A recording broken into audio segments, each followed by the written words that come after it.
ಇಂದು ಶಿವಮೊಗ್ಗ ಜಿಲ್ಲೆಯ ಮಥುರಾ ಪ್ಯಾರಡೈಸ್ ಹೋಟೆಲ್ನಲ್ಲಿ ನಡೆದ ಕರ್ನಾಟಕ ಕಾರ್ಯನಿರತ ಪತ್ರಕರ್ತರ ಧ್ವನಿ ಸಂಘಟನೆಯ ಶಿವಮೊಗ್ಗ ಜಿಲ್ಲಾಧ್ಯಕ್ಷರ ಆಯ್ಕೆ ಮತ್ತು ಕಾರ್ಯಾಗಾರ ಸಭೆ ಕಾರ್ಯಕ್ರಮ ನಡೆಯಿತು.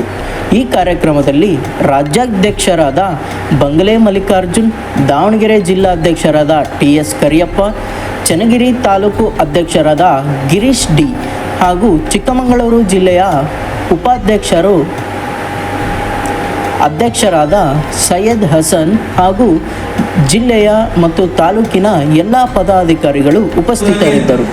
ಒಂದು 2 ದಿವಸ ನನಗೆ ಮೇಡಮ್ ಸಿಕ್ಕಂತ ಮಾತಾಡಿದಾಗೆ ನಮ್ಮ ಮಗಳು ಇಲ್ಲಿರೋಂಥದ್ದು ಹೇಳಿದ್ರು, ಇದು ಹೇಳಿದ್ರು. ಮೇಡಮ್ ಅವರಿಗೆ ನನಗೆ ನಂಬರು ಕಳಿಸಿದ್ರು. ಅವರಿನ್ನೂ ವಿಚಾರ ಹೇಳಿದಾಗೆ ಒಂದೇ ಫೋನಿಗೆ ತಮ್ಮ ಕೆಲಸಗಳನ್ನೆಲ್ಲ ಬದಿಗಿಟ್ಟು ಇವತ್ತು ತಮ್ಮಂತೆ ಹಾಜರಾಗಿ ಒಂದು ಸಂಭ್ರಮದಲ್ಲಿ ಭಾಗಿಯಾದರೆ ಈ ಸಂದರ್ಭದಲ್ಲಿ ಅವರಲ್ಲಿ ಒಂದು ಕೃತಜ್ಞತೆಗಳನ್ನು ಸಲ್ಲಿಸ್ತಾ ಇದ್ದೀವಿ.